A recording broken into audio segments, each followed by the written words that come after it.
আমার মতো নারীদের অর্ধেক সময়টাই কেটে যায় কিন্তু রান্নাঘরে।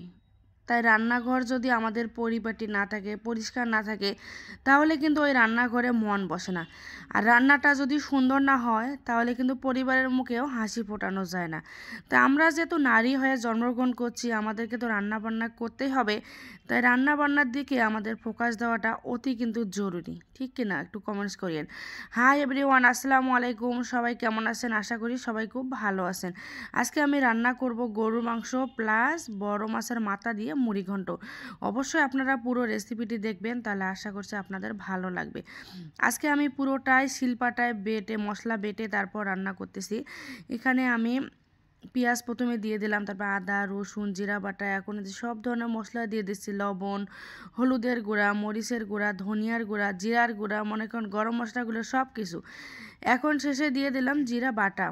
কালারটা দেখেন, জাস্ট ওয়াও একটা কালার, এত সুন্দর একটা কালার। আমি জানি না, আমি রান্না করতে গেলেই কেন জানি কালারটা অটোমেটিক সুন্দর হয়ে আসে। কি কারণে হয় আমি কিন্তু সেটাও জানি না। অনেকের কালার দেখি অনেক বিচ্ছিরি একটা কালার আসে, মানে সাদা ফ্যাকাশে। কিন্তু আমার তরকারি রান্না করতে গেলে মাছ মাংস যেটাই রান্না করি না কেন, কালারটা কেন জানি মাশাল্লাহ অনেক সুন্দরই আসে। তবে আমি কিন্তু অনেক দিন পর গরুর মাংস রান্না করতেছি, মানে আমার বাসায়। গ্রামের বাসায় কিছুদিন আগে গেছিলাম, ওখানে একটা খাওয়া দাওয়া হয়েছিল, ওখানে আর কি বেশি মাংস রান্না করা হয়েছিল। কিন্তু আমাদের বাসায় তেমন গরুর মাংস রান্না করা হয় না। গরুর মাংস রান্না করলেও বাচ্চাদের জন্য মুরগির মাংস রান্না করতে হয়। তাহলে আমার গরুর মাংস রান্না করার কী দরকার? আমিও অতটা খাই না, আমার হাজব্যান্ড তো খায় না, বাচ্চারাও খায় না। এই তুলনায় আমাদের বাসায় মুরগির মাংসটাই বেশি রান্না করা হয়। তবে অনেক দিন পর গরুর মাংস এখন রান্না করতেছি। গরুর মাংস ফ্রিজে থাকে কিন্তু তেমন রান্না করা হয় না।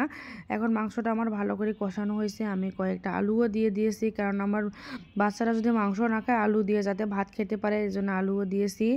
এখন অন্যদিকে আবার আমি মুড়িঘণ্ট রান্না করব। মুড়িঘণ্ট রান্না করার জন্য মশলাপাতি সব কিছু দিয়ে দিয়েছি। বললাম না, কেন জানি কালারটা এত সুন্দর আসে আমি নিজেও বলতে পারি না। এখন দুইটা বড় মাছের মাথা দুইটা দিয়ে দিলাম, দিয়ে এখন ভালো করে মাছের মাথা দুটো কষিয়ে নিব।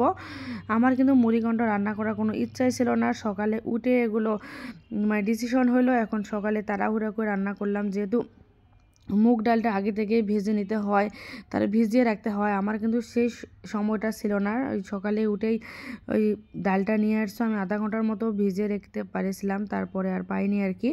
এখন মাছের মাথা দুটো আমার কষানো আর কি হয়ে যাচ্ছে। আপনারা কে কীভাবে মুড়িঘণ্ট রান্না করেন আমি অবশ্যই সেটা জানি না। আমি যেভাবে রান্না করি ওইভাবে আপনাদের সঙ্গে শেয়ার করতেছি। আমার মাংসর কালারটা দেখেন, জাস্ট ওয়াও একটা কালার। খেতেও কিন্তু মাশাল্লাহ অনেক মজা হয়েছিল। আপনারা অবশ্যই গরু মাংস রান্না করার শেষে আপনারা দিয়ে দিবেন, কাঁচামরিচ দিয়ে দেবেন, এত সুন্দর একটা ফ্লেভার আসবে, ফ্লেভারে আপনার পেট ভরে যাবে। বিশ্বাস না করলে একবার ট্রাই করে দেখতে পারেন। এখন ওই যে ডালগুলো দিয়ে দিলাম, ডালগুলো দিয়ে ভাবতেছি বলে না, এটা এখানে আমার যদি 2 ঘন্টাও রান্না করি তারপরেও মনে হয় ডালটা মেলবে না, ডালটা সুন্দর হবে না। তারপর প্রেসার কুকারে 2টা সিটি দিয়ে আবার ডালটা কড়াইয়ে নামিয়ে নিয়েছি। এখন এই যে ডালটা আমার প্রায় হয়ে গেছে, মানে এখানে যদি যেহেতু ওটা 2 ঘন্টার মতো ভেজায় রাখলে তাহলে কিন্তু আমার অবশ্যই এটা সুন্দর হইতো, কিন্তু যেহেতু পারিনি সময়। এখন এই যে আমার ডালটা হয়ে গেছে, এখন এখানে বাগার দিয়ে দিলাম, কাঁচামরিচ মানে শুকনা মরিচ, তারপরে পেঁয়াজ, রসুন, জিরা দিয়ে বাগার একটা দিয়ে দিলাম, তারপরে আমি ধনিয়া পাতা দিয়ে দিলাম। এখন একটু বেগুনের ভর্তা করে নিয়েছি। আমার আজকে রান্না ছিল গরুর মাংস, মুড়িঘণ্ট আর বেগুনের ভর্তা। রান্নাগুলো কেমন হয়েছে অবশ্যই আপনারা কমেন্টস করে জানাবেন, আর ভালো লাগলে অবশ্যই লাইক, কমেন্টস আর শেয়ার করে আমার পাশে থাকবেন। তো এই মুড়িঘণ্টটা এত এত এত পরিমাণে মজা হয়েছিল, সবাই কিন্তু অনেক পেট পুড়ে খেয়েছিল। অনেক, সত্যি কথা অনেক মজা হয়েছিল। সবাই ভালো থাকেন, সুস্থ থাকেন, আল্লাহ হাফেজ।